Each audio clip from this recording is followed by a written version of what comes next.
तो फाइनली आज हम लोग यहाँ पर देखने वाले हैं BSc computer science second year का मोस्ट इंपोर्टेंट क्वेश्चन जो आपके एग्जाम के लिए वेरी इंपॉर्टेंट है क्योंकि ये आपके सिलेबस से ही बनने वाले हैं। अगर आप लोग यूपी यूनिवर्सिटी से होंगे या फिर आप लोग महाराष्ट्र यूनिवर्सिटी से होंगे, अगर आपके यहाँ पर सेमेस्टर सिस्टम लागू है तो इजिली आप लोग देख सकते हैं। प्लस अगर आपके सिलेबस में ये टॉपिक्स है, वैसे आपके यहाँ पर बता दूं कि ये आपके डाटाबेस मैनेजमेंट सिस्टम का यहाँ पास टॉपिक रहने वाला है। पहला यूनिट है, उसके अंदर इंट्रोडक्शन से कुछ इंपॉर्टेंट टॉपिक बनेंगे। फिर इसके बाद फिर आपका जो सेकंड यूनिट आता है उसके अंदर आपका मॉडलिंग कॉन्सेप्ट के बारे में हमें पूछा जाएगा, फिर रिलेशन मॉडल कॉन्सेप्ट के बारे में जो कि वेरी इंपॉर्टेंट है। यूनिट दिख रहा होगा, दूसरा आपको टॉपिक्स दिख रहे होंगे।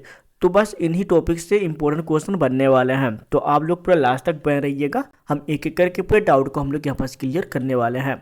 तो सबसे पहले हम लोग यहाँ पर देखते हैं अपना पहला यूनिट। पहले यूनिट में आपका पहला क्वेश्चन आता है डाटाबेस सिस्टम। डाटाबेस सिस्टम आप कह सकते हैं जो आपकी इंफॉर्मेशन को मैनेजमेंट करता हो या फिर इंफॉर्मेशन को यहाँ पर मैनेज करता हो। अगर आप लोग हिंदी मीडियम वाले होंगे तो यहाँ पर देख लीजिए क्या होते हैं, उनके बारे में हमको तो बताना है। डाटा कैसे यहाँ पर मैनेज करके रखा जाता है उनके बारे में यहाँ पास बताना है।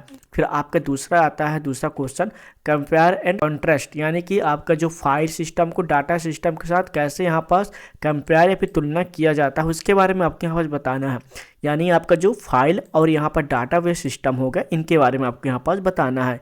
फिर हमारा तीसरा क्वेश्चन आता है discuss various data models and there types, यानी आपको कह सकते हैं कि डाटा सिस्टम में प्रयुक्त विभिन्न डाटा टाइप मॉडल और उनके प्रकारों पर चर्चा करिए।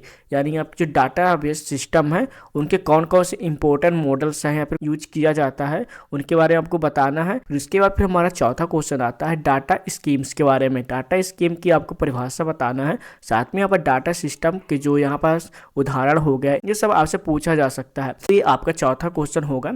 तो यहाँ पास आप लोग देख लीजिए, हम लोग आगे यूनिट बनने से पहले यहाँ पास थोड़ा सा हम लोग डिटेल से जान लेते हैं कि देखिए यार, अगर आपको डाटा के बारे में पता नहीं है तो आप लोग इस चैप्टर के बारे में नहीं समझ सकते। इसलिए सबसे पहले आप लोग पहला यूनिट को अच्छी तरीके से रेडी करिएगा, आपको उनके बारे में पता चल सकेगा, आपका कॉन्सेप्ट है वो क्लियर हो पाएगा कि डाटा क्या है, डाटा बेस मैनेजमेंट क्या है। तो आप लोग एक बेसिक रेडी कर लोगे तो इजीली आप लोग आगे चल के अच्छी तरीके से अपने अकॉर्डिंग भी क्वेश्चन को लिख सकते हैं। और अगर आप लोग आंसर शीट आपका यूनिवर्सिटी आपको प्रोवाइड कराता है तो इजीली आप लोग कर पाओगे। नोट्स वगैरह इनका चाहिए तो आप लोग मेरे इसी वीडियो डिस्क्रिप्शन में जाकर आप चेक कर सकते हैं। अब हम लोग बढ़ते हैं अपने दूसरे यूनिट में। तो दूसरे यूनिट में आपका पहला क्वेश्चन आता है डाटा मॉडलिंग की परिभाषा करें। और फिर इसके बाद फिर वेरी इंपॉर्टेंट हुआ आपका ईयर डायग्राम, यानी कि एंटिटी रिलेशनशिप्स जिसे हम लोग फुल फॉर्म में कहते हैं। इससे तो क्वेश्चन आपका बनता ही है, तो आप लोग ईयर डायग्राम क्वेश्चन को आप लोग देख लीजिएगा। और साथ में यहाँ पर जो नोशंस हो गया और ईयर डायग्राम कैसे यूज होते हैं ऐसे क्वेश्चन भी पूछ लिया जाता है। तो आप लोग या फिर आपसे शॉर्ट टाइम में नोशंस के बारे में ही पूछ लिया जाए तो आप लोग ध्यान दीजिएगा। तो यहाँ पास आपके ईयर मॉडल के बारे में पूछ लिया गया, कीज के बारे में पूछा गया। की वेरी इंपॉर्टेंट है, जैसे आपका प्राइमरी की हो गए, ये ऐसे टॉपिक से पूछे जाते हैं। तो की इंपॉर्टेंट है, आप लोग इनको देख लीजिए। एंटिटी सेट है, इनसे क्वेश्चन आपसे जरूर पूछा जाएगा। आइडेंटिटी सेट हो गया और स्ट्रॉन्ग एंटिटी सेट हो गया, आप लोग रेडी कर पाओगे। तो ये इंपॉर्टेंट है, आप लोग इनको भी टिक कर लीजिएगा। तीसरे मिनट में आपसे कैसे क्वेश्चन पूछे जा सकते हैं आप लोग इनको भी समझ लीजिए। पूछा जाएगा रिलेशन मॉडल के बारे में, रिलेशन मॉडल क्या है, उनके जो नियम है उनके बारे में आपको बताना है। अगर आप लोग इंग्लिश रीड करोगे तो आपको इजीली इन क्वेश्चन को समझ में आ जाएगा, क्योंकि जो हिंदी होता है काफी टेक्निकल जो लैंग्वेज होते हैं वो आपको समझ में नहीं आने वाला। यहाँ पास मैं केवल इन की पॉइंट को हाईलाइट कर रहा हूँ कि ऐसे क्वेश्चन यहाँ पास बनते जाएंगे, तो आप लोग इनको देखते रहिए। फिर यहाँ पास आप आगे बढ़ेंगे रिलेशन एल्जेब्रा से भी बहुत सारे टॉपिक यहाँ बनते हैं। तो इनमें से आपका वेरी इंपॉर्टेंट है ये ट्यूपल रिलेशनशिप्स क्या है उनके बारे में आपको बताना। फिर यहाँ पास आपका डोमेन रिलेशन कैलकुलस का, एंड डोमेन रिलेशन कैलकुलस में आपका जो क्वेरी लैंग्वेज आता है ये वेरी इंपॉर्टेंट हो जाता है। हम वीडियो को ज़्यादा लॉन्ग नहीं करने वाले, इसलिए हम लोग केवल हाईलाइट कर रहा हूँ ताकि आप लोग इन टॉपिक से क्वेश्चन को आप लोग अच्छी तरीके से कर लें। फिर हम लोग और आगे बढ़ेंगे। तो यहाँ पास आपका जो रिलेशन कैलकुलस आता है, आपको मैं बता दूं, अगर आप लोग तीसरे नंबर को रेडी करोगे जहाँ आप लोग यहाँ पर रिलेशन कैलकुलस का आप लोग पढ़ोगे तो उसके अंदर ही आपका जो ट्यूपल आता है वो भी आ जाएगा और रिलेशन भी आ जाएंगे। फिर हम लोग और आगे बढ़ते हैं। तो यहाँ पास हम लोग देखें सेट ऑफ एट्रीब्यूट, आप लोग इन की पॉइंट को देख लीजिए। जो आपका सेट ऑफ एट्रीब्यूट है वो वेरी इंपॉर्टेंट हो जाता है, क्योंकि ये क्वेश्चन आपके लॉन्ग और शॉर्ट दोनों में पूछ लिया जाता है। तो इसके बाद फिर आपका वेरी इंपॉर्टेंट आता है आपका नॉर्मल फॉर्म, और ये इतना इंपॉर्टेंट है क्योंकि ये हर साल पूछा जाता है और ये क्वेश्चन हमेशा बनते ही हैं। तो आप लोग नॉर्मल फॉर्म वेरी इंपॉर्टेंट है, आप लोग इनको तो कर लीजिएगा, जिनके अंदर आपका जो पहला नॉर्मल फॉर्म आता है, सेकंड नॉर्मल फॉर्म आता है और थर्ड नॉर्मल फॉर्म आता है, ये वेरी इंपॉर्टेंट है। बायस गुड नॉर्मल फॉर्म है, ये भी वेरी इंपॉर्टेंट है। यानी जितने भी नॉर्मल फॉर्म आते हैं आप लोग इनको तो रेडी कर ही लीजिएगा, क्योंकि ये क्वेश्चन ऐसा है जो कि आपसे पूछ लिया जाएगा कि मल्टी वैल्यू डिफरेंसेस के बारे में, जो कि वेरी इंपॉर्टेंट है, और उनका कैसे यहाँ पर रोल होता है उनके बारे में आपको तो बताना है। यानी आप कह सकते हैं आपका चौथा नॉर्मल फॉर्म होता है, और नॉर्मल फॉर्म से हमेशा टॉपिक से आपकी यूनिवर्सिटी में पूछा जाता है, और ये यूनिवर्सिटी वाले इन टॉपिक को बनाना ही पड़ता है, क्योंकि ये वेरी इंपॉर्टेंट होता है आपके सिलेबस में। फिर यहाँ पास आपके आता है जॉइंट डिफरेंसेस के बारे में, जो कि वेरी इंपॉर्टेंट है, और इसके साथ आपको जो फिफ्थ नॉर्मल फॉर्म है आपको इनको भी बताना है। यानी आपका जो चौथा यूनिट है, आप लोग बस इतने क्वेश्चन को आप लोग करके जाओगे तो इजीली अच्छे नंबर लेकर आ पाओगे। इसके बाद फिर हम लोग बात करेंगे अपना 5वां यूनिट में। तो 5वें यूनिट में हमारा सबसे पहले आता है डाटा प्रबंधन, यानी कि डाटा बेस मैनेजमेंट सिस्टम में कैसे लेन देन होता है, यानी ट्रांजेक्शन होता है। फिर ये वेरी इंपॉर्टेंट टॉपिक है वो आपका ACID प्रॉपर्टीज़ के बारे में, जो कि वेरी इंपॉर्टेंट है। इसमें भी आपका जो ट्रांजेक्शन है उनके बारे में आपको यहाँ पर थोड़ा सा एक्सप्लेन करना है।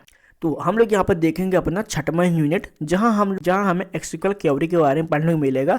ये आपका एक प्रकार का डाटा बेस ही होता है, जहाँ हम लोग डाटा को स्टोर किया जाता है। यह साथ में यहाँ पर आपका सेट ऑफ ऑपरेटर आता है, जिसके अंदर आपको यूनियन हो गया, इंटरसेक्ट हो गया, एस्पेक्ट हो गए, ये सारे ऐसे टॉपिक्स हैं जो कि इनके अंदर पढ़ने को मिलता है, प्लस हमें कवर करना भी पड़ता है। तो ये टॉपिक आप लोग के लिए वेरी इंपॉर्टेंट ही होता है, तो आप लोग इनको अच्छी तरीके से कर लीजिएगा। एंड यहाँ पर जो डाटा का जो कॉस्ट होता है, कैसे उनको मेजर किया जाता है, उनके बारे में यहाँ पास आपको बताना है, और उनका यहाँ पर एक परिभाषा बताना है, जो कि आप लोग के लिए इम्पोर्टेंट है। इसके बाद हम लोग यहाँ पर देखने वाले हैं अपना 7वां यूनिट, जहां आपको करेंसी कंट्रोल के बारे में बताया गया है कि जो आपका करेंसी और कैसे डाटाबेस सिस्टम में कंट्रोल किया जाता है, कि मल्टी यूजर जितने भी यूजर्स होते हैं डाटा को कैसे यहाँ पर कैसे उनको एक्सेस प्रोवाइड किया जाता है, उनके बारे में यहाँ पर आपको बताया जाता है। जहां आपको जो 2 पेज लॉकिंग है, ये वेरी इंपॉर्टेंट है, क्योंकि इनसे क्वेश्चन तो बनता ही है। तो आप लोग देख लीजिए, जहां आपको करेंसी कंट्रोल के बारे में भी बताया जाता है। अगर आप लोग करेंसी कंट्रोल पहले ही आप लोग रीड कर रहे होगे